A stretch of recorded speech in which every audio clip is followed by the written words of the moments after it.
देखो इसमें मैंने आपको ये बताया था कि किसी वायर का रेजिस्टेंस अगर खींच करके मेल्ट करा के बदला जाए तो उस केस में क्या चेंज नहीं होता, उसका मास चेंज नहीं होता, द्रव्यमान नहीं बदलता।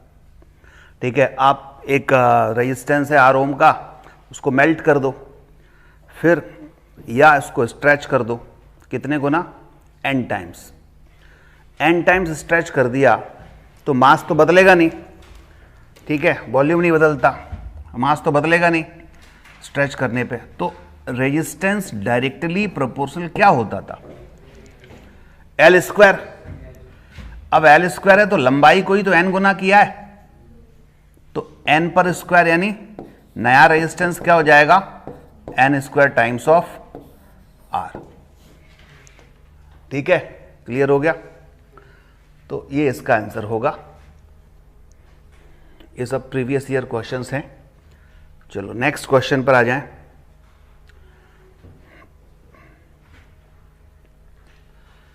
A 6 volt battery is connected to the terminals of 3 meter long wire।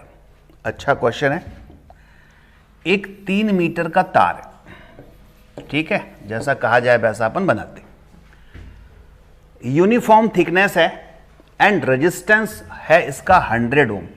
मतलब ये इस पूरे वायर का रेजिस्टेंस है, कितना ओम है, पूरे वायर का 100 ओम।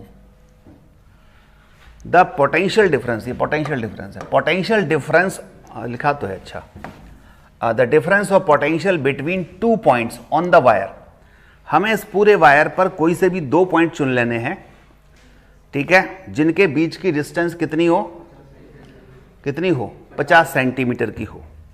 मान लीजिए यहीं से चुन लेते हैं, एक ये है, एक ये है, 50 सेंटीमीटर।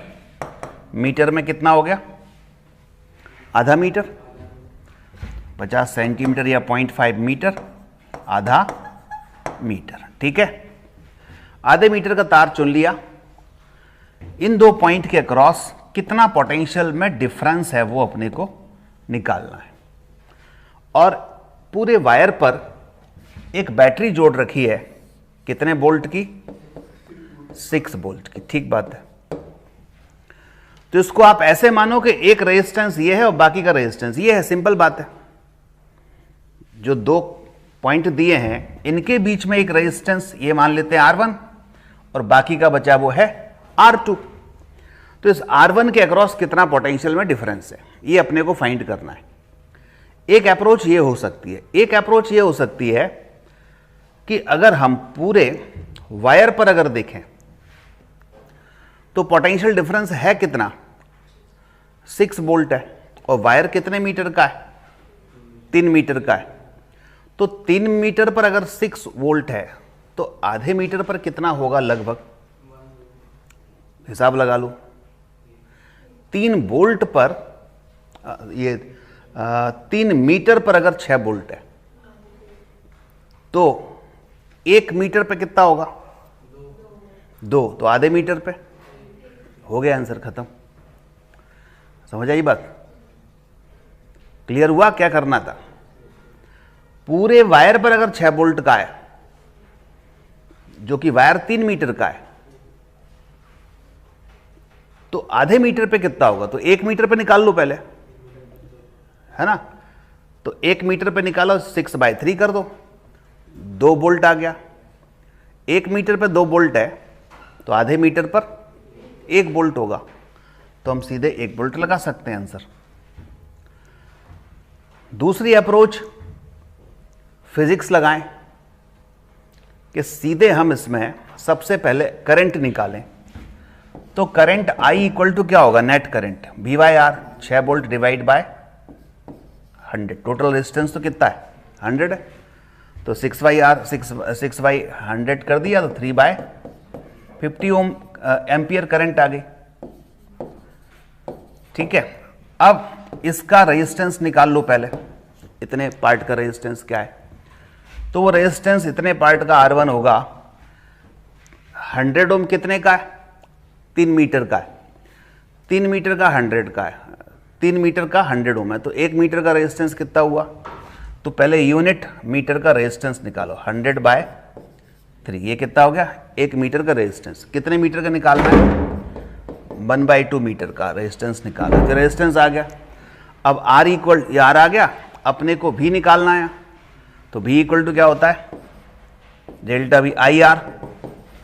I कितना है, ये रहा 3/50, R कितना निकला, ये R1, 100/3 इंटू 1/2, 3 से 3 कट गया, ये आ गया 1 वोल्ट, आ गया कि नहीं। ये अप्रोच बड़ी है, अपन ऐसे करेंगे बिना कॉपी पेन के कि अगर पूरे 3 मीटर पर 6 है तो 1 मीटर पे 2 हुआ, आधे मीटर पर 0.5 हुआ, सिंपल। ये आधे मीटर पर 1 हुआ। चलो अब आ जाओ क्वेश्चन थर्ड।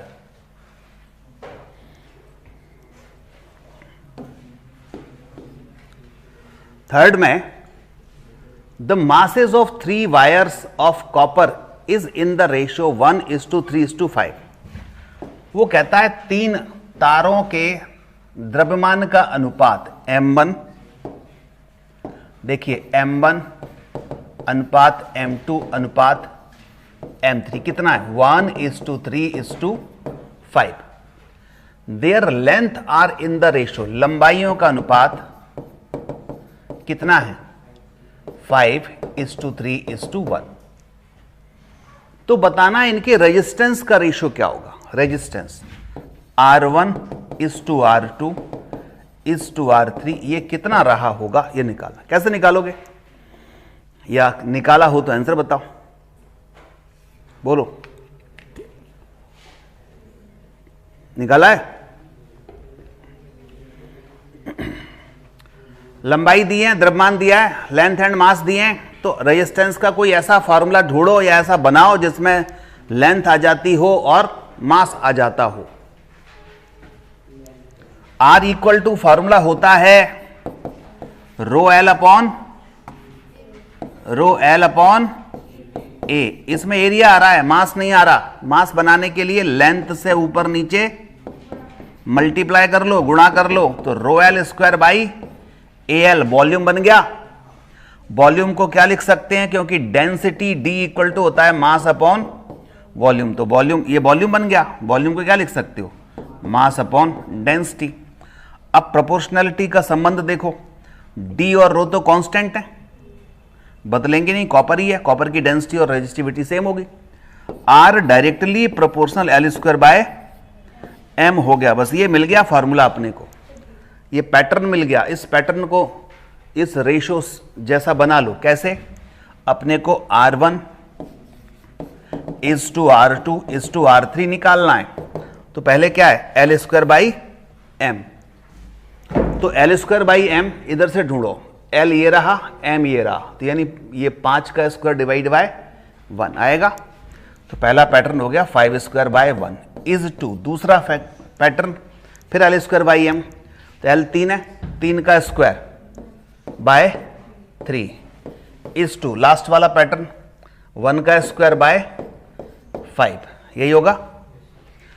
अब आप एक काम कर सकते हैं, 3 से 3 तो कट ही गई है, नीचे 5 बचते हैं, 5 से मल्टीप्लाई कर दो हर रेशो में, तो ये 25 × 5 125 इज टू कितना हो गया, 15, और ये कट गया 1, तो हमारा आंसर आ गया डी। ठीक है, सिंपल है। सॉल्यूशन लिखते जाना, क्वेश्चन नंबर डाल के, सीट आपके पास है।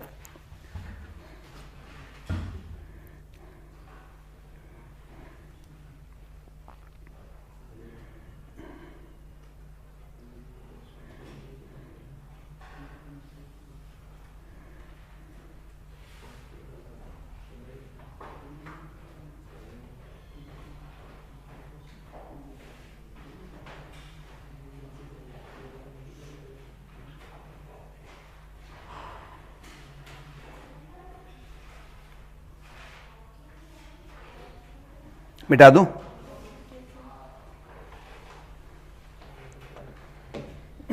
नेक्स्ट देखो 2022 का क्वेश्चन है। A copper wire of length 10 metre, एक तांबे के तार की लंबाई कितनी है 10 मीटर, त्रिज्या रेडियस कितनी है 10⁻⁻² बाय √π। इलेक्ट्रिकल रेजिस्टेंस, इसका रेजिस्टेंस कितना है प्रतिरोध 10 ओम है। Current density in the wire for an electric field strength, electric field कितनी है 10 वोल्ट पर मीटर। क्या पूछा है करंट डेंसिटी यानी जे, धारा घनत्व पूछा है। धारा घनत्व और ई में रिलेशन कोई था, क्या था जे बराबर सिग्मा ई, यही था ना microscopic formula of Ohm's law. Sigma को ये लिखते हैं क्या 1/ρ, बोलो लिखते हैं, और रो की वैल्यू लिखते हैं ये एल और आर के टर्म में, आर इक्वल टू फॉर्मूला होता है ρl/a, तो रो की वैल्यू क्या आ गई RA/L, रख दो यहां पर इस रो की वैल्यू। तो देखो J equal to E divide by rho, rho की वैल्यू क्या है RA/L, L ऊपर चले गया, ठीक है, बस वैल्यू पुट करनी है। लंबाई बोलो 10, ई बोलो 10, आर बोलो क्या है 10, और क्या दिया है एरिया, ए लिखना पड़ता है एरिया πr², तो πr² मतलब 10⁻⁻² बाय √π का स्क्वायर, 10 से 10 कट गया, √π का स्क्वायर पाई होगा, उस पाई से ये कट जाएंगे 10⁻⁻⁴, ऊपर पहुंचेंगे तो 10⁻+5, यही आंसर आ गया एम्पियर पर मीटर स्क्वायर। ठीक है ना, 10⁵ metre 5 ampere per metre square. ये एक शीट और है, इसको भी कंप्लीट कर लेना आप लोग, ठीक है ना।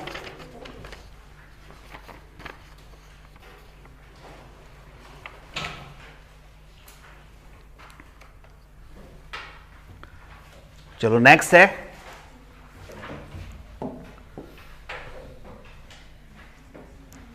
ये कॉलम दिए हुए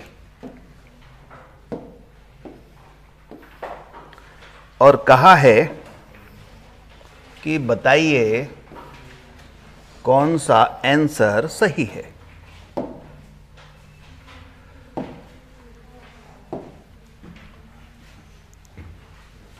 कॉलम 1 में ड्रिफ्ट वेलोसिटी, बताओ ड्रिफ्ट वेलोसिटी इनमें से ढूंढो कौन सा हो सकता है। ड्रिफ्ट वेलोसिटी ये आर हो जाएगा, ठीक है ना, क्योंकि ड्रिफ्ट वेलोसिटी हमने पढ़ी थी small E capital E tau upon M, यही था, ठीक है। अब बात करते हैं इलेक्ट्रिकल रेजिस्टिविटी, ढूंढो इलेक्ट्रिकल रेजिस्टिविटी। आप बताओ विद्युतीय प्रतिरोधकता जिसको रो कहते हैं, ये टाउ नहीं है तो फिर हटाओ इसको, फिर क्या है हो सकता है तो फिर और ढूंढो ना, वो नहीं है तो टाउ नहीं है तो दूसरा ढूंढो, बोलो कौन सा होगा। अभी पढ़ा है J equal to sigma E, पढ़ा है, तो J इक्वल टू सिग्मा को 1/ρ लिखते हो, रो इधर ले जाओ, E/J हो गया कि नहीं, बोलो। अभी पढ़ा है, अब आ जाओ रिलैक्सेशन पीरियड, रिलैक्सेशन टाइम, श्रांति काल। श्रांति काल में ये आ जाएगा क्योंकि टाउ नहीं है, टाउ ही तो होता है श्रांति काल। रो दिया है ना, तो रो इक्वल टू आपने बोला कि फॉर्मूला होता है m/n² टाउ, तो अब टाउ ही तो पूछा है तो रो नीचे आ जाएगा, तो आंसर हो जाएगा रिलैक्सेशन टाइम का P। Current density, current density का फॉर्मूला आप ये जानते हो J इक्वल टू I/A और I इक्वल टू होता है NEA/VD अपॉन A से ये कट गया NEVD, ठीक है। तो आजकल ऐसे क्वेश्चन ज़्यादा आते हैं, मतलब ये मान के चलो 5-6 क्वेश्चन ऐसे मिलेंगे ही जिसमें एक ही क्वेश्चन में वो 4-5 कॉन्सेप्ट या 4-5 फार्मूले पूछ लेता है। उसको पता है कि एक क्वेश्चन पूछूंगा तो उसी में 5 क्वेश्चन में पूछ लिया। और ये आते हैं कॉन्सेप्ट बेस, कैलकुलेट नहीं करना पड़ता, सीधे सीधे फार्मूला आएगा या कोई कॉन्सेप्ट आएगा, उसको मिलाना पड़ता है।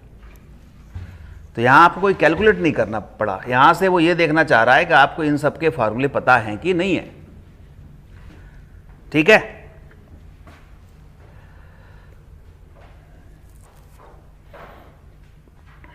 मिटा दूं?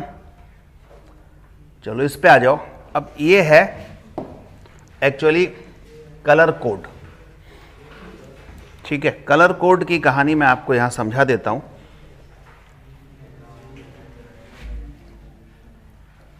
जो रेजिस्टेंस होते हैं, अगर मैं यहां पे एक और मेरे पास शीट थी उसको ले लूं तो और समझ में आएगा।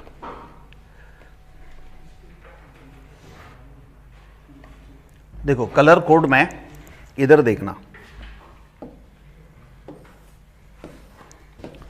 अब इस वाले कलर पे इन रेजिस्टेंस से मत जाना, अपने सिलेबस में कुछ दूसरा है, ये केवल दिखाने के लिए बता रहा हूं। क्या होता है, रेजिस्टेंस कुछ ऐसे होते हैं जिनमें ऐसी कुछ स्ट्रिप्स होती हैं कलर की, 1 2 3 4 स्ट्रिप इसमें दी हुई हैं, इसमें 1 2 3 4 5 दी हैं, इसमें कुछ और ज़्यादा दी हैं। ठीक है, हमारे सिलेबस में 4 स्ट्रिप का है, यानी हमारे में 4 धारियां ही होंगी।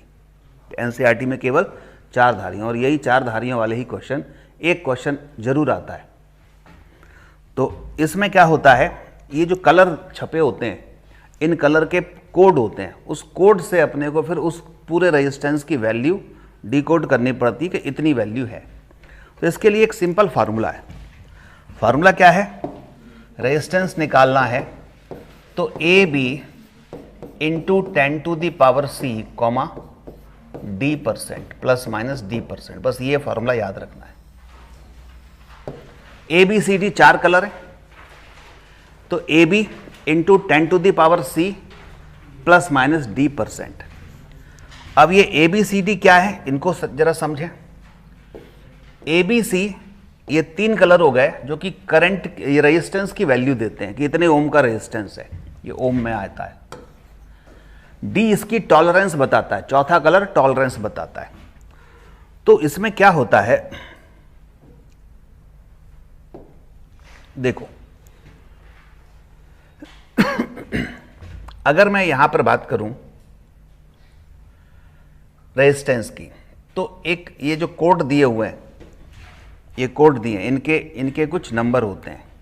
जैसे ये कलर दिए हुए हैं, ये कौन सा कलर है, ब्लैक, पहला कौन सा कलर है, ब्लैक।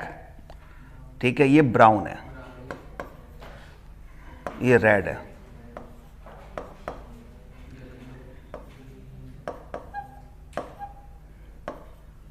ये black brown red orange yellow green blue violet and grey white. ठीक है, याद रख सकते हैं, आपको क्लास में बताया भी गया है या 12th में पढ़ते थे। B B Roy Great Britain very good wife, ऐसे याद कर लो। और स्टार्ट कहाँ से करेंगे, 0 से। ठीक है, इसमें से हम ये 1 2 3 कलर छांटेंगे, इसी कोड से ये 3 कलर के कोड हैं। जैसे अगर मान लीजिए कोई हमारे पास इस पहला जो है 4 बैंड वाला, 5 बैंड और 6 बैंड के हमारे सिलेबस में नहीं है। ठीक है, इसको हटा देंगे, ये 4 बैंड का ही अपन सॉल्व करें। तो 4 बैंड का रेजिस्टेंस निकालें इस वाले का। तो आप देख रहे हैं सबसे पहला क्या है, येलो, येलो का कोड क्या है 4, तो इस ए की जगह 4 लिख दो। दूसरा क्या है वायलेट, वायलेट का क्या है 7, तो यहाँ बी की जगह 7 लिख दो। ऐसे ही पुट करने हैं, मल्टीप्लाई नहीं करनी कि आप 4 और 7 है तो 7 चौक 28 लिख दो। जैसे हैं वैसे ही, ए और बी 4 है, ए 4 है, बी 7 है तो 47 ही हुए। 10⁻⁶, तीसरा कलर क्या है, रेड है, तो रेड का क्या हो जाएगा 2, 10 क्या हो गया 2, ऐसा कुछ कर सकते हैं। ठीक है, इधर अगला कलर सिल्वर कलर है। सिल्वर कलर जो दिया है वो हो जाएगा कितना, 10%। तो यहाँ पे इधर लिखा होता है, उसका कोड अलग होता है, जैसे एक 10% और गोल्ड की होती है 5%। ठीक है, ये 10% और ये गोल्ड की क्या होती है 5% टॉलरेंस। तो ये हो गई 10% प्लस माइनस 10%, यही आंसर आ गया। तो अगर हमारे पास 4 बैंड का कोई रेजिस्टेंस है तो हम इस तरीके से उसकी वैल्यू निकाल सकते हैं। एक क्वेश्चन इस पर बेस जरूर आता है। ठीक है, तो इसके लिए होता है 10%, 5% और एक 20%, कोई कलर ही नहीं है चौथा, तो 20%। ठीक है, निकाल लोगे अब? कितना आसान है बताइए, एक क्वेश्चन जरूर आता है। तो यही जैसे एग्जाम में पूछा गया, हटा दूं इसको। चलो अपने क्वेश्चन पर आ जाते हैं।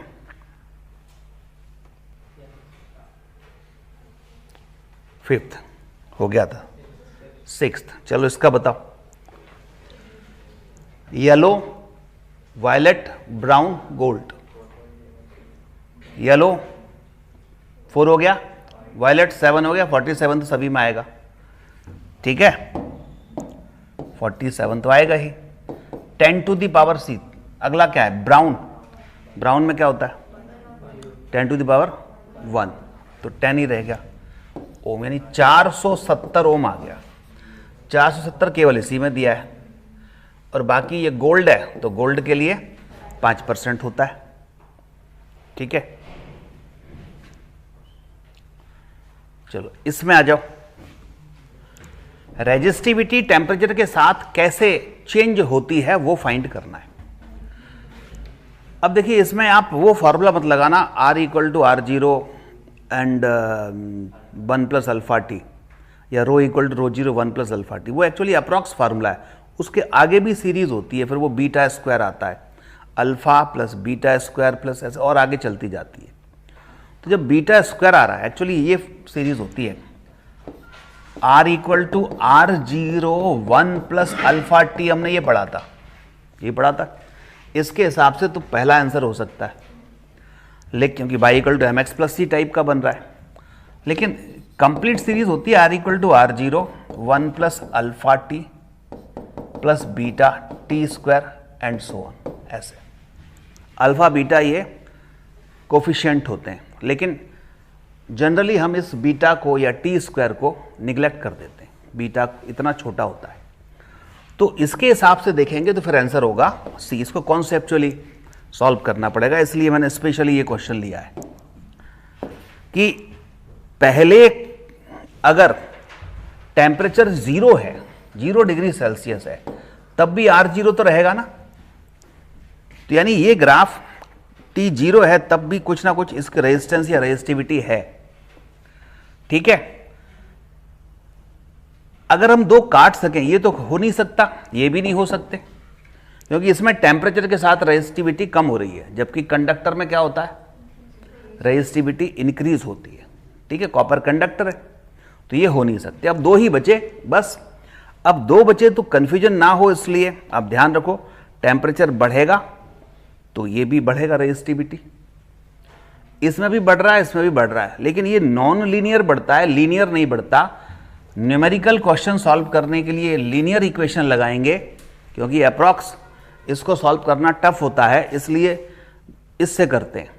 लेकिन कॉन्सेप्चुअल क्वेश्चन, ग्राफिकल क्वेश्चन करेंगे वो इससे करेंगे, क्योंकि इसमें t² भी आ रहा है, तो उसका ग्राफ कुछ ऐसा बनता है।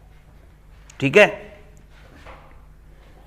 नोट कर लेना, इंपॉर्टेंट क्वेश्चन है, और इक्वेशन सॉल्व कर लो, लिख लो इसका, ये ग्राफ बनेगा।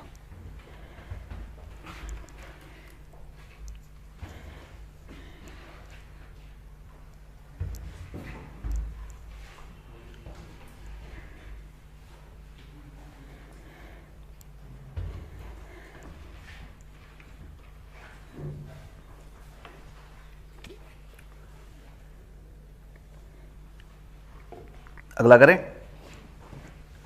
8th में बताओ क्या होगा। The solids which have the negative temperature coefficient of resistance.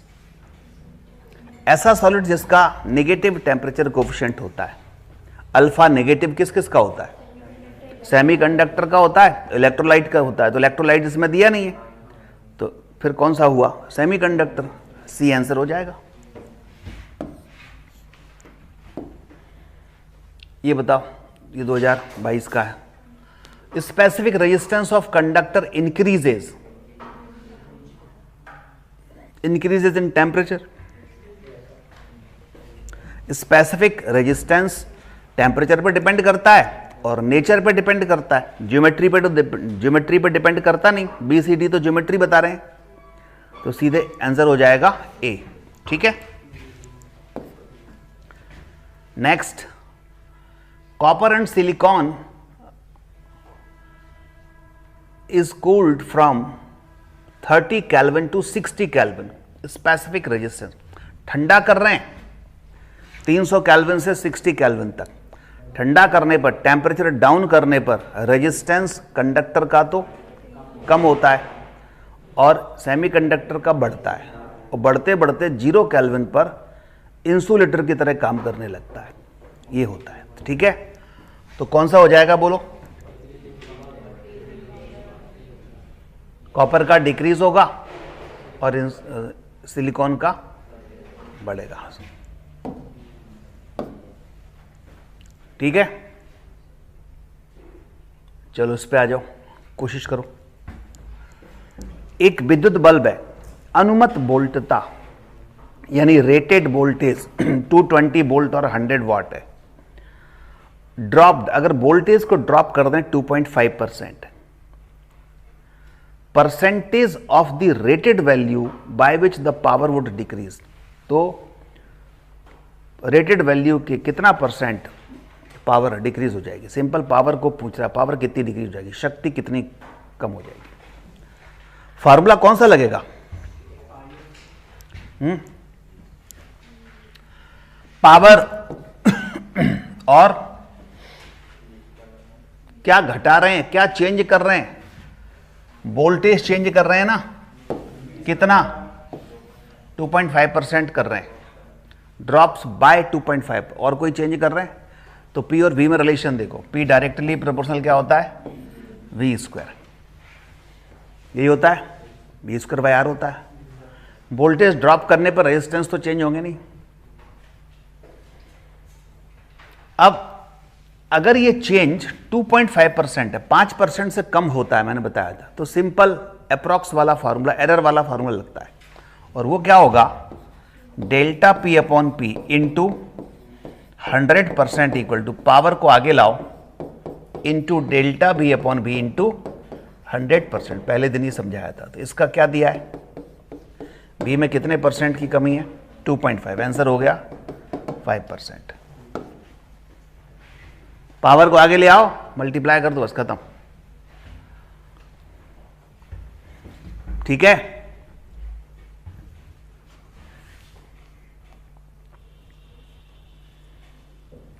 Next 12th। In India electricity supplied for domestic use at 220 volt. Bharat में जो वोल्टेज हैं वो 220 वोल्ट सप्लाई होते हैं। It is supplied eight 110 volt in USA. USA में जो होते हैं वो कितने वोल्ट के होते हैं? 110 वोल्ट के होते हैं।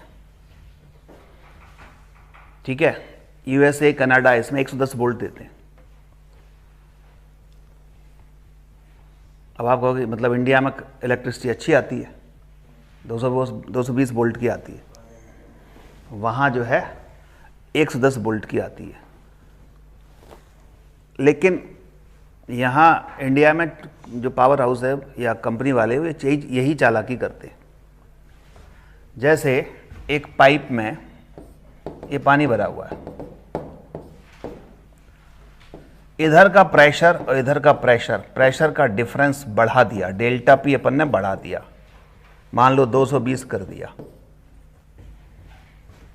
ठीक है, और किसी जगह पर पानी उतना ही है और प्रेशर का डिफरेंस 110 है, क्योंकि प्रेशर डिफरेंस पोटेंशियल डिफरेंस से समझते। तो क्या पानी की क्वांटिटी चेंज हो जाएगी? नहीं होगी ना। वहाँ प्रेशर कम है, धीरे धीरे पानी आ रहा है, मतलब वहाँ करंट धीरे धीरे आ रही है, और यहाँ प्रेशर डिफरेंस ज़्यादा है, ठीक है।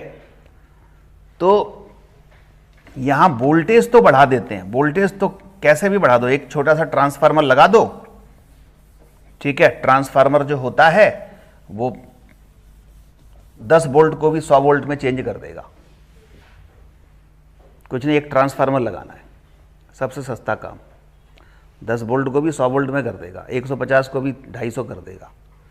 तो ट्रांसफार्मर घटा भी सकता है, वोल्टेज को बढ़ा भी सकता है, लेकिन करंट की वैल्यू, करंट की जो वैल्यू है, कितने एम्पियर की करंट आ रही है, वो डिपेंड करती है कितना क्या रेजिस्टेंस है, ठीक है ना, कितना पोटेंशियल डिफरेंस, इन सब बातों पर।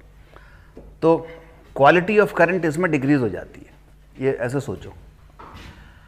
अब बात करें, अगर हम एक बल्ब, अब यहीं देख लो, एक बल्ब 220 वोल्ट पर इंडिया में यूज कर रहे हैं, तो हमें उसका रेजिस्टेंस चाहिए 60, ये 60 वाट का बल्ब है, 60 वाट का बल्ब है, ये पावर है, तो उसका रेजिस्टेंस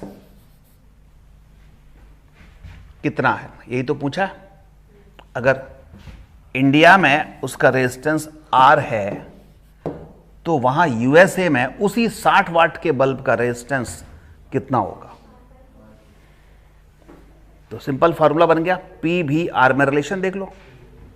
P इक्वल टू क्या होता है, V²/R। तो पावर तो सेम बोलिए, 60 वाट इंडिया में चाहिए, 60 वाट वहीं चाहिए, USA में चाहिए, तो ये R जो है डायरेक्टली प्रोपोर्शनल V² हो गया कि नहीं हो गया, ठीक है। तो R2/R1, V2/V1, V2 कितना है 110, ये 220 का स्क्वायर, तो ये 1/2 का स्क्वायर 1/4, यानी रेजिस्टेंस कितना चाहिए, ओनली R/4। तो रेजिस्टेंस कम हो गया, रेजिस्टेंस कम हो गया, तो आपको देखो बल्ब जो लेंगे उसकी लंबाई, फिलामेंट की लंबाई कम रखनी पड़ेगी, रेजिस्टेंस कम चाहिए ना, 4 गुना रेजिस्टेंस कम हो गया, तो 4 गुना लंबाई कम हो जाएगी फिलामेंट की, तो 4 गुना खर्चा तो कंपनी का ऐसे ही बच गया। जो टंगस्टन आपको मान लो 1 मिलीमीटर का लेना पड़ रहा है, उसका 1/4 ही लेना पड़ेगा, तो हर बल्ब का खर्चा 1/4 हो गया, मात्र 110 वोल्ट की सप्लाई करने पे। और आपका उससे फिर हो सकता है रोशनी कम दे वो या ज़्यादा दे, रोशनी सेम दे रहा है, इधर भी 60 वाट का है, वहाँ भी 60 वाट की रोशनी दे रहा है, तो सेम चमक पर, सेम रोशनी पर रेजिस्टेंस आधा हो गया, खर्चा कम हो गया। तो इसलिए यहाँ पे वोल्टेज बढ़ा देते हैं, तो अपने को फिर बल्ब भी ऐसा लेना पड़ता है कि उसका रेजिस्टेंस ज़्यादा हो। एक बल्ब का एग्जाम्पल दे रहे हैं, बाकी सारे इलेक्ट्रॉनिक इंस्ट्रूमेंट्स में, इलेक्ट्रिकल अप्लायंस में यही चक्कर आ जाता है, यानी खर्चा बढ़ जाता है। तो पब्लिक का खर्चा बढ़ जाता है, गवर्नमेंट का कम हो जाता है। अब आ जाओ 13वां,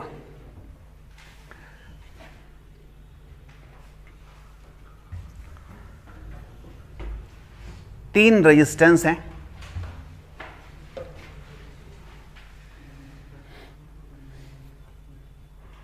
अभी तो नेट वगैरह आने से क्या होता है, पब्लिक जागरूक हो गई है, तो उसको वोल्टेज क्या होते हैं, रेजिस्टेंस क्या होते हैं, थोड़े थोड़े समझ में आने लगे। नहीं तो पहले ये हालत थी, नेट पर सर्च करना, पुराने जो नेता थे उनको तक नहीं पता होता था कि इलेक्ट्रिसिटी बनती कैसे है ना, क्या होता है। तो एक बार लोकसभा में किसी जगह पर बांध बन रहा था, तो उसका क्वेश्चन पे कोई मंत्री जवाब दे रहा था, तो एक विपक्ष के खड़े हो जाते हैं ना विरोध करने के लिए, तो एक दूसरा खड़ा हो गया, बोले गलत है ये बांध बनाना, है ना, सिंचाई में पानी बिना बांध के सीधे सीधे जा रहा था तो वो अच्छा था, अब बांध से पहले तुम उससे बिजली बना लोगे तो उसमें पूरी बिजली निकल गई तो पावर तो पानी ख़त्म हो जाएगी, तो फिर जो है वहाँ पर जो पानी उसमें जाएगा चिल्ला चिल्ला के, जो पानी खेतों में जाएगा उसमें फसल को ख़राब कर देगा और फसल नहीं होगी और ये और वो, आप उसमें से पूरी बिजली निकाल लोगे पानी में से, है ना। पजल नहीं बन पाई, पावर आपने निकाल ली पूरी। अब उसमें उसको पता ही नहीं कैसे जो है बिजली बनती है, वो तो पानी ऊपर से गिर रहा है, पोटेंशियल एनर्जी को कन्वर्ट कर रहे हैं अपन एक रोटर को घुमाने में। अब रोटर को घुमाने के बाद पानी बाहर जाएगा तो उसकी पावर कैसे ख़त्म हो जाएगी।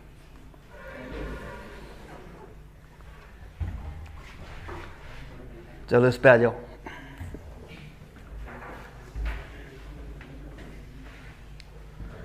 थ्री रेजिस्टेंस कैसे दिए हैं, R1, R2, R3 are connected as shown in the given circuit.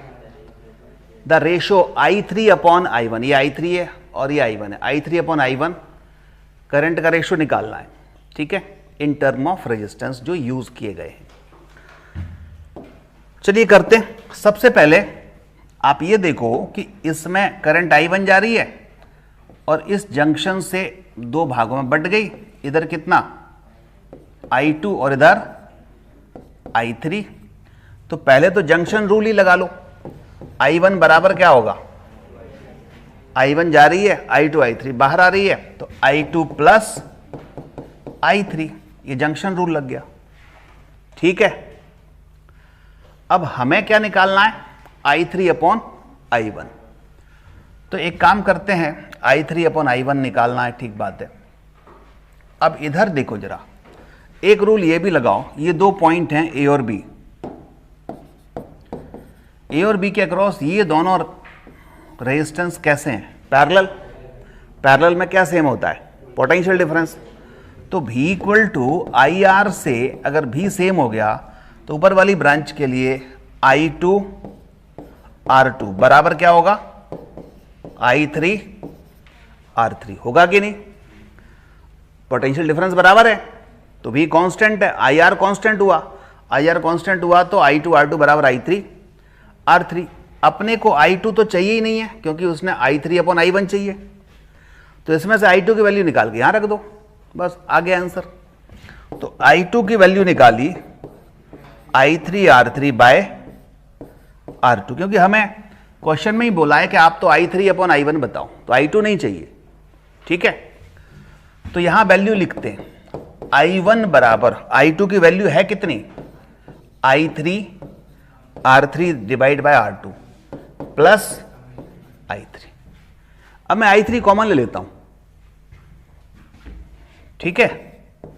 I1 बराबर I3 कॉमन ले लिया और एलसीएम ले लेता हूं, R2 इधर R3 प्लस R2। अपने को I3 अपॉन I1 चाहिए, I3 अपॉन I1, तो R2 पर पहुंच गया, divide by R3 plus R2। यही देखो आंसर कौन सा है, R2 upon R2 plus R3, ठीक है।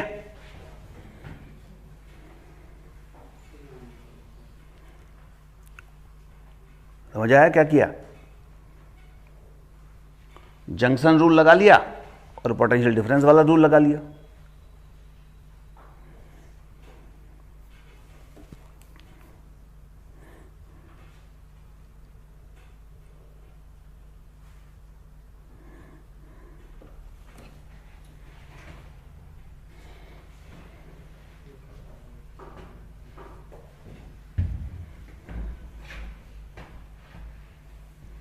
नेक्स्ट करो, क्या है next, 14। Filament bulb 500 watt 100 volt is to be used in 230 volt main supply when a resistance R is connected in series। बहुत इंपॉर्टेंट क्वेश्चन है।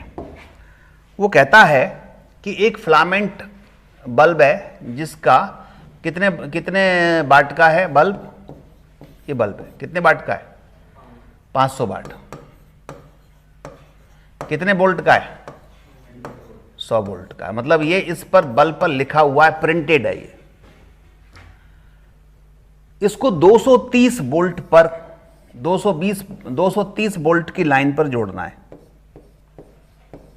तो ये तो फूक जाएगा, क्यों, 100 वोल्ट का है और 230 पे जोड़ रहे हो। कंपनी कह रही है कि इस बल्ब को ले जाओ 100 वोल्ट पे जोड़ना, इससे ज़्यादा पे नहीं। आपने जोड़ दिया 230 पे, फ्यूज हो जाएगा। तो फिर हमें कुछ ऐसा करना पड़ेगा कि 230 में से इसको केवल 100 ही मिले, बाकी के बीच रास्ते में खर्च हो जाए। तो खर्चा करने का काम कौन करता है? रेजिस्टेंस। तो एक रेजिस्टेंस जोड़ दो, बस इसकी वैल्यू ही पूछी है उसने कि कितना रेजिस्टेंस सीरीज में जोड़ दें कि 230 में से जो 100 इसको मिल जाए, इसको कितने मिले? 130 वोल्ट बीच रास्ते में खर्च करवाने हैं। ठीक है, तो आर की वैल्यू निकालनी है। 130 इसको मिल गया है, इसकी करंट और मिल जाए तो V equal to I R लगा देंगे। करंट यहां से निकाल लेंगे, क्योंकि ये अगर इसको 100 मिल रहे हैं, 230 में से इसको 100 मिल रहे हैं, रेजिस्टेंस 500 है, तो हमें पता चल जाएगा कि इसमें करंट कितनी जा रही है। I equal to V by R से। V कितना? 100 मिल रहे हैं इसको, आर कितना? 500। तो 1/5 एम्पियर करंट आ गई, यानी इस बल्ब में 1/5 एम्पियर करंट जाएगी। वही करंट इसमें जाएगी क्योंकि सीरीज है। तो यहां पर V equal to I R लगा दो।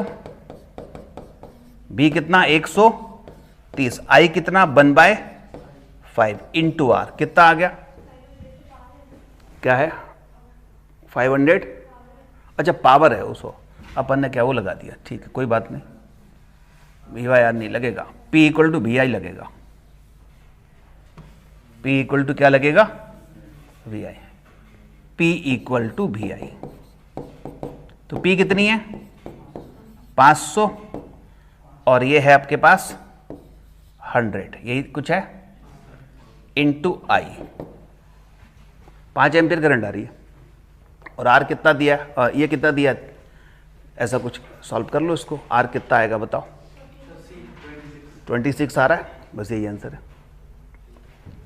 ठीक है, बस यहां से करंट निकाल लेना।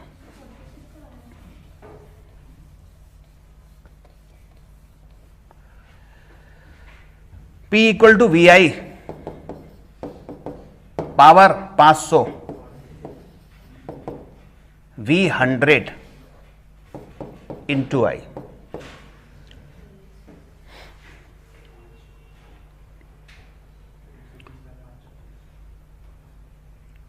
और वोल्टेज कितना दिया था? 130। रेजिस्टेंस निकालना है।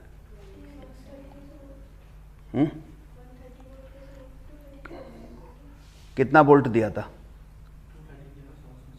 230 दिया था ना। तो इसको कितने मिल गए? 100 वोल्ट। इसको 100 वोल्ट मिले, तो 230 में 100 इसको मिल गए, तो यहां कितने मिले? 130। क्योंकि टोटल जोड़ तो 230 ही होगा ना। सॉल्व कर लो, जो भी आ जाए।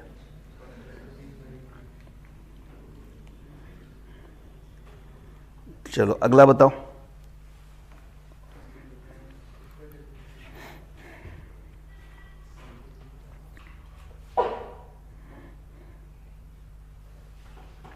इंपॉर्टेंट क्वेश्चन है, केवल डेटा बदल के, बहुत सारे आते रहते हैं इसके ऐसे ही क्वेश्चन। कई क्वेश्चन केवल डेटा बदल के आए हैं, कॉन्सेप्ट यही है। क्लास में भी 2-3 करवाए थे आपको ऐसे।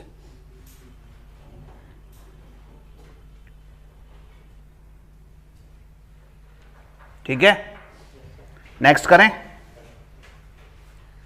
15,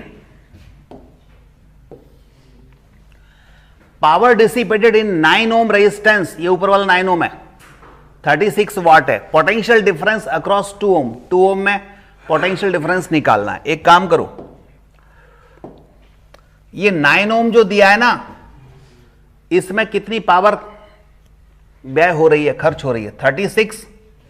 रेजिस्टेंस हो गया 9 ओम और पावर कितनी है इसमें? 36 वाट। पोटेंशियल डिफरेंस अक्रॉस 2 ओम, इसमें पोटेंशियल डिफरेंस निकालना है। अगर मुझे इस ऊपर वाले वायर में करंट पता चल जाए, तो नीचे वाले वायर में भी करंट पता चल जाएगी। उन दोनों का सम कर देंगे तो नेट करंट पता चल जाएगी। फिर V equal to I R लगा देंगे। करो। ऊपर वाले 9 ओम में पावर दी है और रेजिस्टेंस दिया है, करंट आप पता कर लो। तो P इक्वल टू क्या होता है? I square R. P equal to बोलो आई स्क्वायर आर। तो इसको I1 मान लेता हूं, R1 P1। P1 बोलो कितना है? 36 है। I1 स्क्वायर निकालना है, R1 कितना है? 9 है, ठीक है। तो I1 बताओ कितना आ गया, 2 एम्पियर आ गया। यानी ऊपर वाली ब्रांच जो है इसमें कितने एम्पियर करंट फ्लो हो रही है, कितने एम्पियर, I1 बराबर 2 एम्पियर, ठीक बात है। आप बता सकते हो नीचे वाले में कितनी एम्पियर फ्लो होगी, I2। हमें मालूम है I1 R1 equal to I2 R2 कर सकते हैं, ये दोनों पैरेलल है ना, पैरेलल में I1 R1 equal to I2 R2 कर दो, निकाल लेते हैं I2। I1 R1 equal to क्या कर दूं, I2 R2। I1 कितना आया 2 एम्पियर, R1 कितना है 9, I2 कितना है पता नहीं है, निकालना है। R2 कितना है 6, ठीक है। R1 9 था ना, तो I2 बराबर कितना आ गया, 2 3 6 और 3 आ गया, 3 एम्पियर। I1 I2 दोनों आ गए, दोनों का सम कितना हो जाएगा 5। तो ये बैटरी कितनी भेजेगी करंट, 5 एम्पियर, वही इस वाले में होगी। तो फिर अब इसका क्या चाहिए अपने को, वोल्टेज V इक्वल टू क्या लगा दो IR, I कितना 5, रेजिस्टेंस कितना 2, आंसर क्या आया 10, बस 10 वोल्ट आ गया।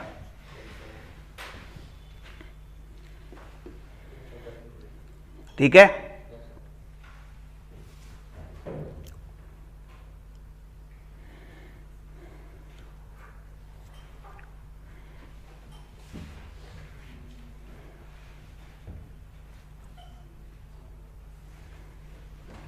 नेक्स्ट करें।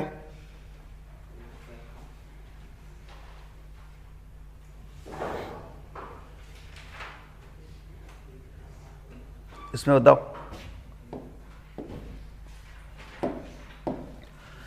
Power dissipated across the 8 ohm resistor in the circuit shown here is 2 watt. 8 ohm ढूंढ लो किधर है, ये 8 ओम में कितनी पावर है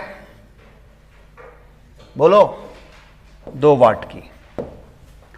power dissipated in watt unit across 3 ohm, 3 ohm में कितनी होगी ये निकालना है। वही तरीका है, इसमें अगर करंट पता चल जाए तो ऊपर वाले में करंट पता चल जाएगी, और फिर करंट और रेजिस्टेंस से पावर पता चल जाएगी। करो अब इसको, तो खुद करो, क्या आ रहा है बताओ। नीचे वाले में करंट निकालो, फिर हिसाब लगा के ऊपर वाले में निकालो, और जब ऊपर वाले में आ जाए करंट तो P equal to I² R लगा दो।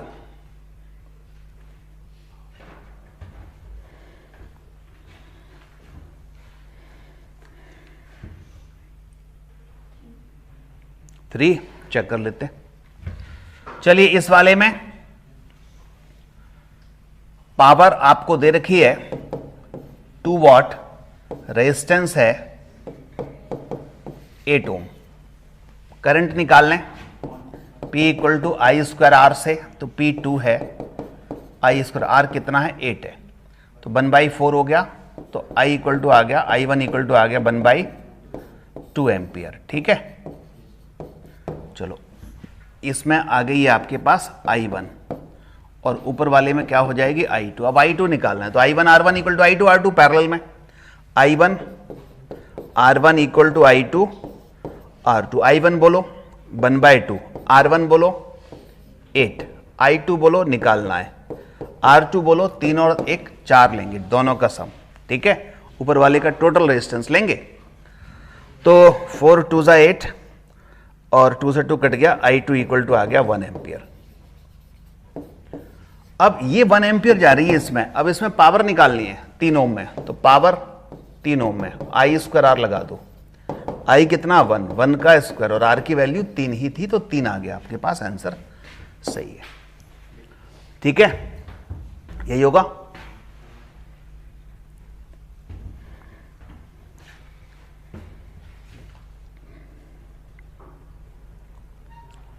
तीन ओम आ रहा है और 3 वाट आ रहा है।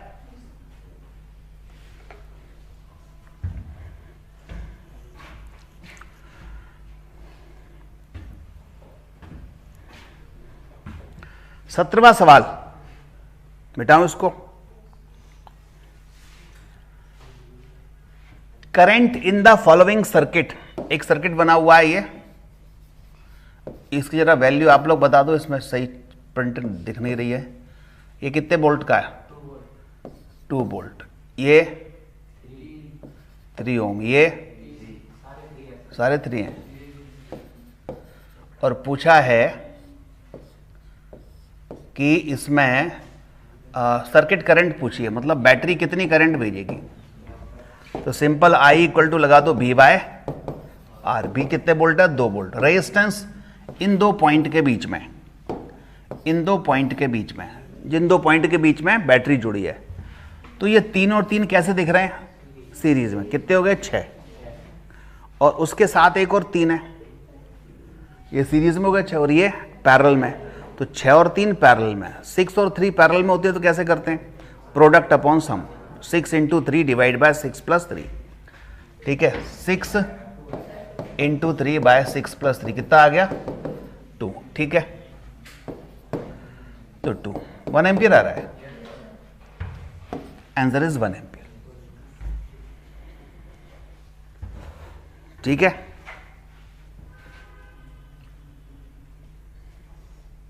इसमें आ जाओ।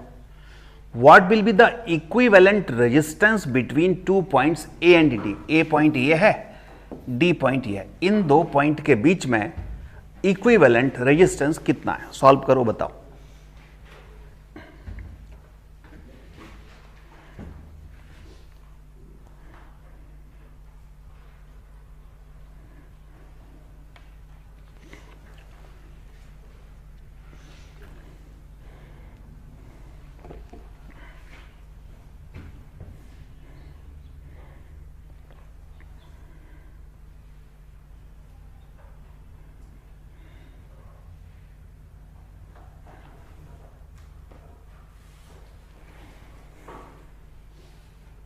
बोलो। करंट भेजो ए से और डी तक पहुंच जाए करंट। रास्ता ढूंढो किधर से जा सकती करंट। ऐसे जा सकती है, ऐसे जा सकती है, क्या इधर से जा सकती है? Yes sir. कैसे? नो सर, इधर तो रास्ता बंद है, यहां जाके खड़े हो जाओगे। क्या इधर जा सकते हो? डी तक पहुंचना है।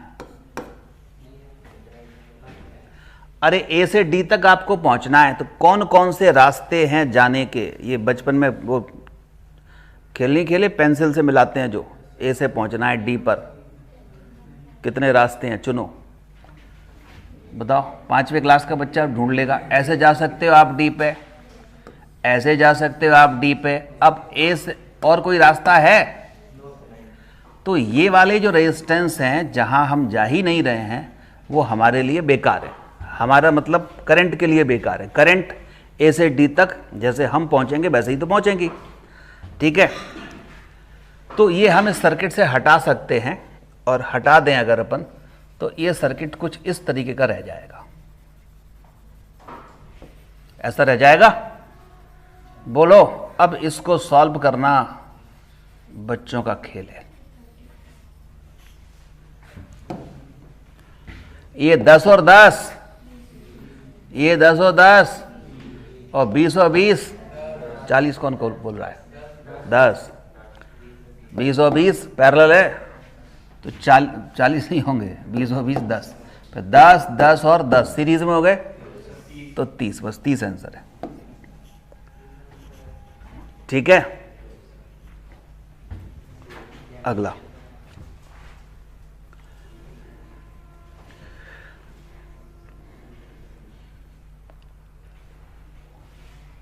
Three resistance each of 4 ohm are connected to form a triangle. Triangle बना लिया,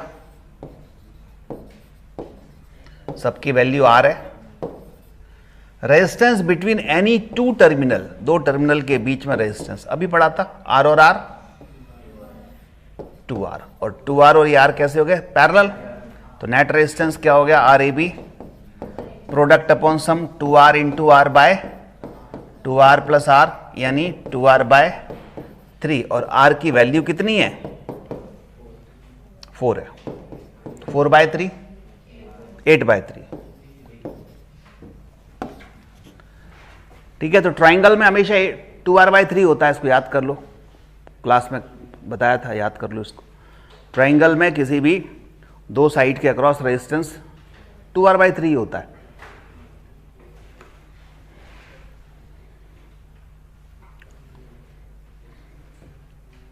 20 पे आ जाओ, बोलो, पढ़ो। क्लास का क्वेश्चन है, अगर आपको ध्यान होगा तो बता पाओगे।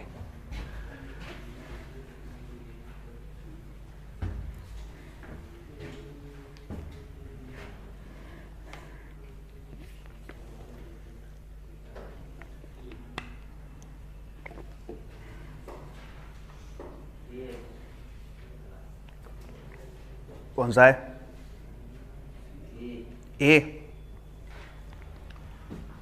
में लिखा है more with 40 bulbs then 39। B में लिखा है मोर विद 39 बल्ब देन 40। बोलो।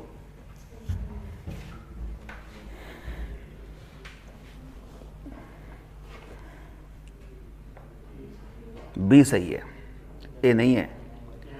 40 बल्ब हैं, सीरीज में कनेक्ट हैं 220 वोल्ट की लाइन पर। इधर देखो, ये 40 बल्ब हैं, ठीक है। बीच रास्ते में कितने बल्ब हैं? Very good. कितने वोल्ट की लाइन पर है? 220 वोल्ट की लाइन पर। अब क्या किया? एक बल्ब फूट गया तो 39 जोड़ दिए हमने बल्ब, लेकिन वोल्टेज पे फर्क पड़ा क्या? वो तो अभी भी 220 वोल्ट ही है। तो अब देखनी है कौन सा ज़्यादा चमकेगा। ज़्यादा चमकेगा मतलब किसकी पावर कंज्यूम ज़्यादा है? पावर ही तो पूछिए। पावर कंजम्पशन जो ज़्यादा करेगा वही ज़्यादा चमकेगा। तो इसकी पावर अगर देखें और इसकी पावर देखें, और फार्मूला फिर कौन सा लगेगा? जो दोनों में चीज़ कॉमन क्या है? वोल्ट। तो V स्क्वायर बाय R लगेगा। V तो सेम है, P inversely proportional R। 40 bulb का रेजिस्टेंस ज़्यादा होगा और 39 बल्ब का रेजिस्टेंस कम होगा। अगर रेजिस्टेंस कम है तो पावर कंजम्पशन ज़्यादा, ठीक है। इसका मतलब 39 बल्ब ही ज़्यादा चमकेंगे। बताया था ना।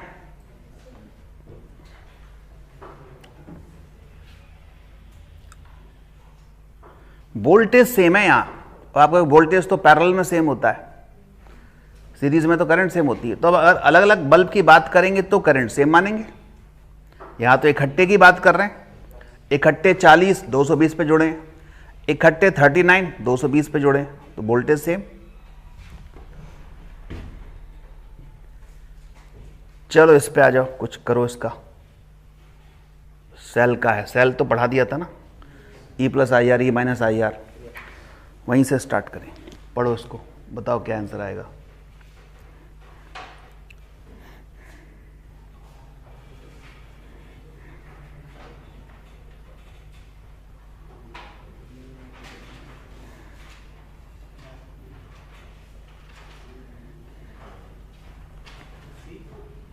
हो सकता है।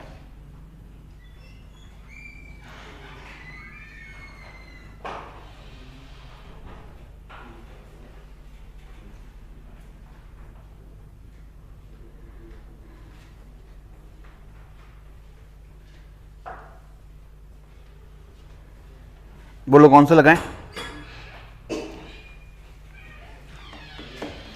एक सेल का EMF E है, आंतरिक प्रतिरोध R है। इसे एक परिवर्ती प्रतिरोध R के सिरों के बीच जोड़ा गया। प्रतिरोध R का मान बढ़ाया जाए तो R के सिरों के परितः विभवांतर V का आलेख क्या होगा? वो कहता है एक सेल है जिसका EMF E है, आंतरिक प्रतिरोध r है, इसको एक वेरिएबल रेजिस्टेंस R के साथ कनेक्ट कर दिया, तो इस R के परित विभवांतर, इस R के परित विभवांतर पोटेंशियल डिफरेंस का फार्मूला क्या होगा? पहले तो ये बना लो।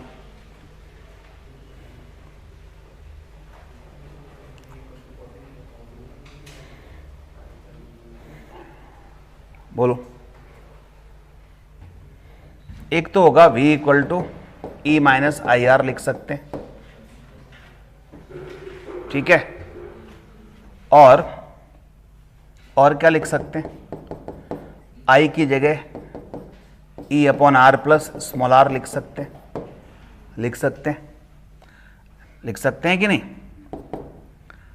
ई कॉमन ले लें तो bracket R plus small R minus R R काट दो तो E R upon R plus small R लिख सकते हैं। क्या ये ठीक है? ई माइनस आई आर, आई क्या होता है? Net EMF divide by net current, तो E by R plus small R. E common लेके एलसीएम ले लो, R plus small R, R R cut गया, E R upon R plus small R. अब हम रिलेशन इसमें चाहते हैं ग्राफ का रिलेशन किसके बीच में? V और कैपिटल आर के बीच में। स्मॉल आर कांस्टेंट है। अगर हम आर की वैल्यू को कांस्टेंट रखें, मतलब आर की वैल्यू को 0 लिखें, पहले आर की वैल्यू को शुरुआत में अपन क्या रखें? 0, तो कैपिटल आर 0 लिख दो, तो आंसर क्या आएगा? 0। तो यानी स्टार्ट होना चाहिए ग्राफ कहां से? 0 से। तो ये तो 2 तो उड़ा दिए फिर अपन ने। एक छोटे से कॉन्सेप्ट से ही 2 उड़ जाते हैं, 2 बचे, फिर तो तुक्का लगा दो भगवान का नाम लेके, है ना? क्योंकि प्रोबेबिलिटी अब 50% रह गई ना, पहले प्रोबेबिलिटी 25% थी, सही होने की प्रोबेबिलिटी पहले ओनली 25% थी। अब 2 जैसे ही हटे तो अब प्रोबेबिलिटी हो गई, बढ़ गई, 50% हो गई।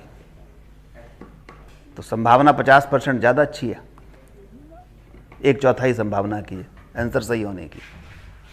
अब लगाओ जरा तुक्का कौन सा सही होगा, देखें। सी, तो सी सही हो सकता है।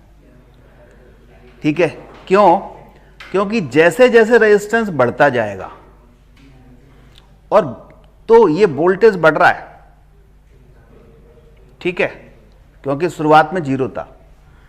लेकिन एक कंडीशन ऐसी आ जाएगी जब रेजिस्टेंस बढ़ा के बहुत बहुत कर दें और आइडियल रूप से इनफाइनाइट रेजिस्टेंस कर दें, तो रेजिस्टेंस ओपन सर्किट में आ जाएगा। अब वो पूरा सर्किट ओपन सर्किट हो जाएगा और ओपन सर्किट में करंट बहती नहीं है, तो वोल्टेज किसके बराबर हो जाएगा? ईएमएफ के बराबर हो जाएगा। तो इसलिए ग्राफ ऐसे पैरेलल हो जाएगा और ये ईएमएफ के बराबर आ जाएगा इनफाइनाइट पर। तो इसका आंसर है सी।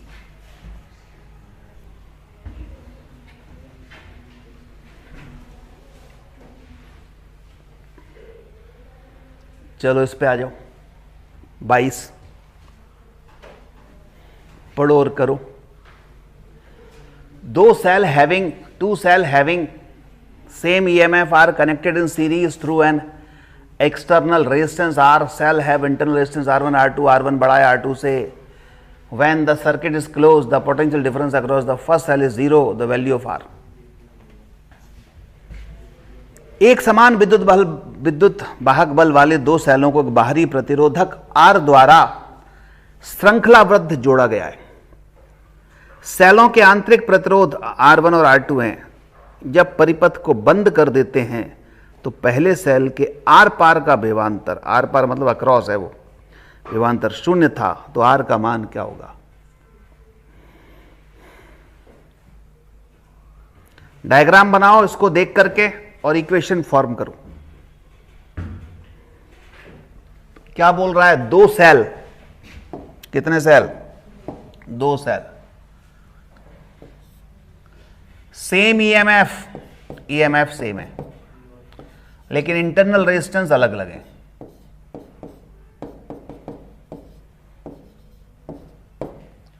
ठीक है, और R1 बड़ा है R2 से। एक्सटर्नल रेजिस्टेंस R के साथ, बाहरी प्रतिरोध R के साथ जोड़े गए। Potential difference across the first cell, ये पहला सेल है, इसके अक्रॉस पोटेंशियल डिफरेंस 0 है। तो बताइए इस कैपिटल R की वैल्यू क्या होगी, ये पूछा। पहला सेल जो है इसके अक्रॉस पोटेंशियल डिफरेंस निकालना हो तो फार्मूला क्या लगेगा? V बराबर E माइनस आई आर, क्योंकि डिस्चार्ज हो रहा है, E माइनस आई आर 1, ठीक है, और V को तो 0 बोला है, 0 लिख दो। ई को ई बोला है। आई को क्या लिखें? आई मतलब पूरे सीरीज में है ना, तो net EMF divide by net resistance. Net EMF क्या हो जाएगा? ई और ई, 2E जुड़ जाएंगे सीरीज में, तो 2E divide by net resistance R1 plus R2 plus R into क्या हो गया? R1 इंटू क्या हो गया? R1।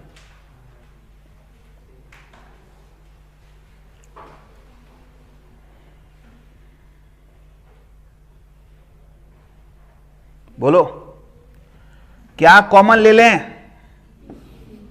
2E कॉमन ले लें, अंदर क्या बचा? 2E नहीं, E कॉमन ले लो, अंदर क्या बचा? या एक काम करो ना, E को इधर ले लो, शिफ्ट कर दो इधर, माइनस कट जाएगा। E बराबर क्या आ गया? 2E R1 upon R1 plus R2 plus R। E से E उड़ा दो, इसका यहां मल्टीप्लाई करो, R1 plus R2 plus R बराबर R1। बताओ R की वैल्यू कितनी आ रही है? 2R1 था ना ये, 2R1।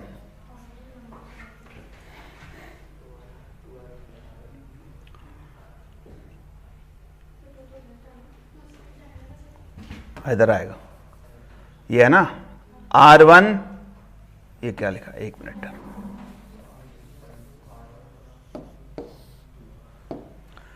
R1 plus R2 plus R बराबर 2R1। बोलो R की वैल्यू कितनी है? R1 माइनस R2, बस यही आंसर है।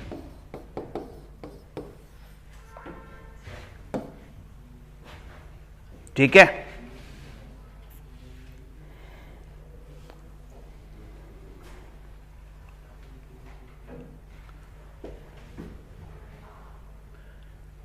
मिटा दूं?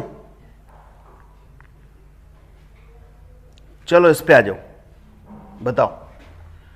2 batteries of EMF 4 volt and 8 volt, ये जैसा डायग्राम में दिखाया गया है। Internal resistance 1 ohm and 2 ohm connect कर रहे हैं 9 ओम रेजिस्टेंस के साथ, नीचे R 9 ओम है। Current and potential difference between 2 point P and Q, P और Q के बीच में करंट कितनी बह रही है और P और Q के बीच में पोटेंशियल डिफरेंस कितना है, फाइंड करना है। 1 मिनट का समय आपको दे रहा हूं, फिर मैं कर रहा हूं।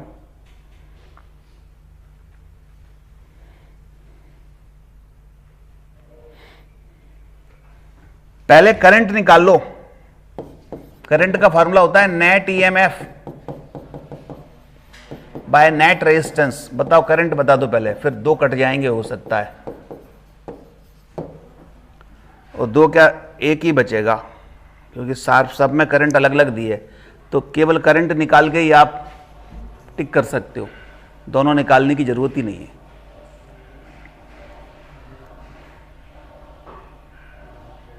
नेट ईएमएफ कितना है? 8 और 4 कितना है नेट ईएमएफ? 12 नहीं है, दोनों एंटी सीरीज में है।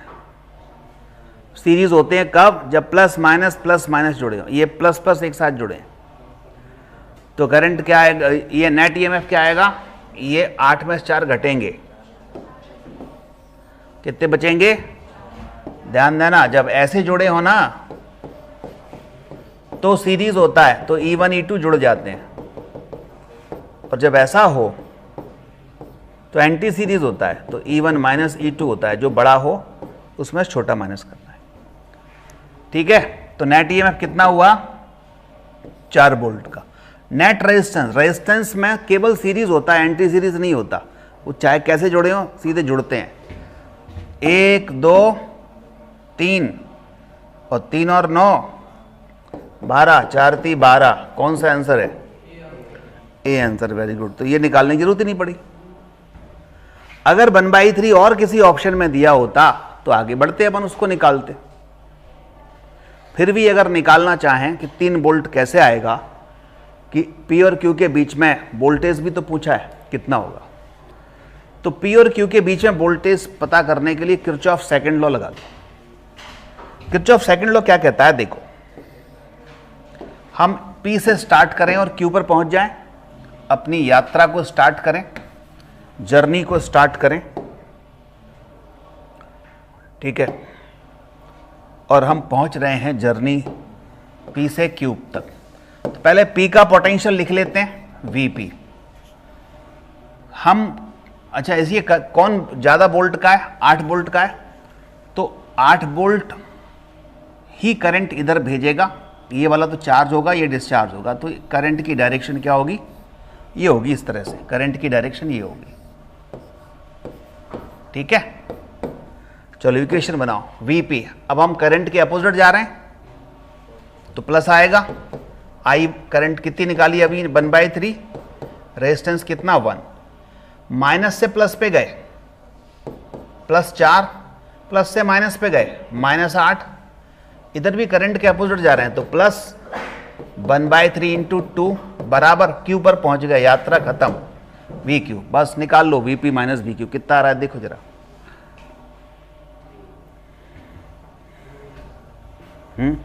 3 वोल्ट आ रहा है, यही आंसर है।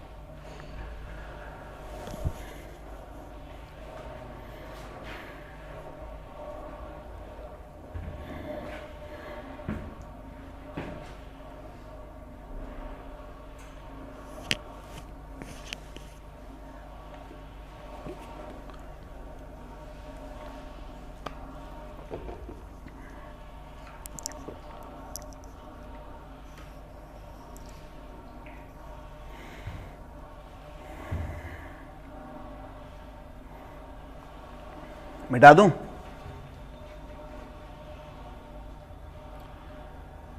चौबीस बताओ। किरचॉफ सेकंड लॉ लगाओ, ए से बी के बीच में किरचॉफ सेकंड लॉ लगाओ और बताओ आंसर। अभी जो बताया है वैसे ही लगाना है। आप लोग बताओ आंसर क्या आएगा, करो।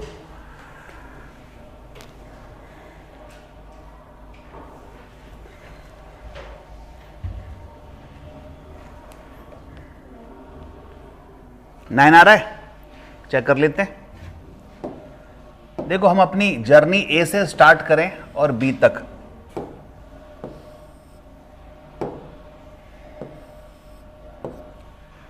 पहले ए का पोटेंशियल लिख लें। इधर करंट की डायरेक्शन में चल रहे हैं तो माइनस आएगा IR 2 × 2, प्लस से माइनस पे जाएंगे तो माइनस आएगा। कितने वोल्ट है ये? 3 वोल्ट। 3 आ गया। इधर ये 1 ओम है, करंट की डायरेक्शन में जा रहे हैं तो 2 × 1 बराबर VB। सॉल्व करो, कितना आया? 4 3 7 2 9, 9 वोल्ट है।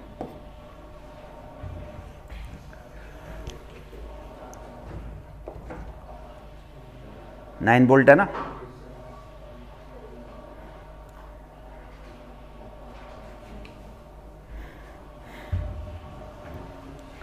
मिटा दूं? 25 बोलो कौन सा सही है? Consider the following 2 statements. Kirchhoff junction law follows from the conservation of charge. Kirchhoff loop नियम ऊर्जा संरक्षण पर आधारित है। दोनों ही सही है, दोनों सही है ना। पहला लॉ किस पर बेस्ड है? कंजर्वेशन ऑफ चार्ज पर, और दूसरा लॉ कंजर्वेशन ऑफ एनर्जी पर। तो ए और बी आर करेक्ट।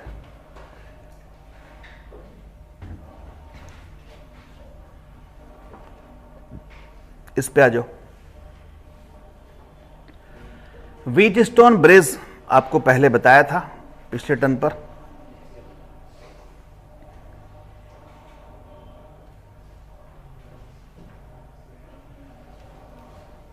तो 2022 का क्वेश्चन है शायद ये। Wheatstone bridge is used to determine the value of unknown resistance X by adjusting the variable resistance by for most precise measurement of X resistance P and Q should be. ये बताया था, क्या condition बताई थी मैंने कि बराबर और स्मॉल हो। कॉन्सेप्ट है बराबर और छोटे हो। ढूंढ लो कहाँ है। बी बॉम्बे should be approximately equivalent small. ठीक है।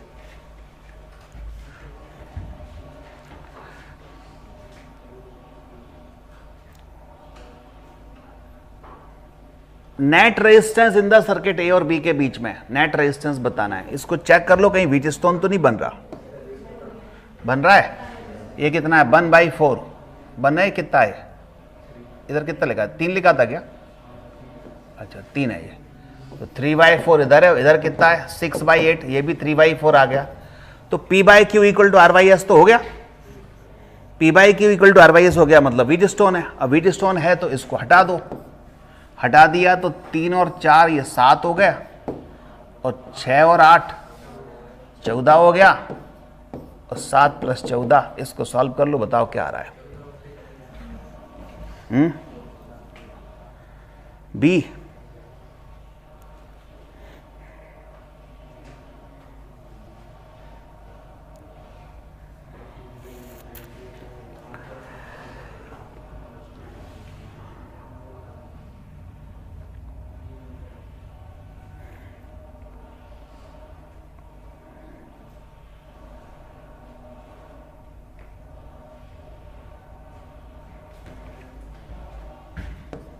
कितना आएगा? Answer is B. चलो एक लास्ट क्वेश्चन बताओ। The network shown in figure each of resistance equal to 2 ohm, the resistance between A and B. Wheatstone दिख रहा है, 4 शकल बताई थी उसकी, तो इसमें तो क्या आ जाएगा? 2 आ जाएगा। अगर बराबर रेजिस्टेंस है सबके तो एक के बराबर आ जाता है। 2 ओम सही है, डी डेली, ठीक है ना। अगर व्हीट स्टोन में सारे रेजिस्टेंस इक्वल वैल्यू के हैं तो नेट रेजिस्टेंस 1 के ही बराबर आता है। और भी है क्या? बस खत्म हो गया। 28 क्वेश्चन और भी थे क्या? नहीं है। तो ये ऐसे 28 क्वेश्चन थे। तो एक अभी 25 क्वेश्चन की सीट और है, ये वाली, इसको भी यहीं निपटा लो, ठीक है। अगर केमिस्ट्री में लेट स्टार्ट हो तो यहीं पर जितने सॉल्व हो जाए उतने सॉल्व कर लो, ठीक। इनके फिर आंसर इनको डिस्कस नहीं करेंगे, इसमें जो आप पूछेंगे वो बताएंगे। एक तरफ से नहीं करूंगा इसको मैं, अगले टर्न पर जो भी आप इनमें से पूछेंगे वो बता दूंगा, ठीक है। बस इसके आंसर मैं आपको पोस्ट कर दूंगा, तब तक आप इनको सॉल्व कर लो। फिर कल करेंगे हम कोई नया चैप्टर। बोलो कौन सा कर दूं?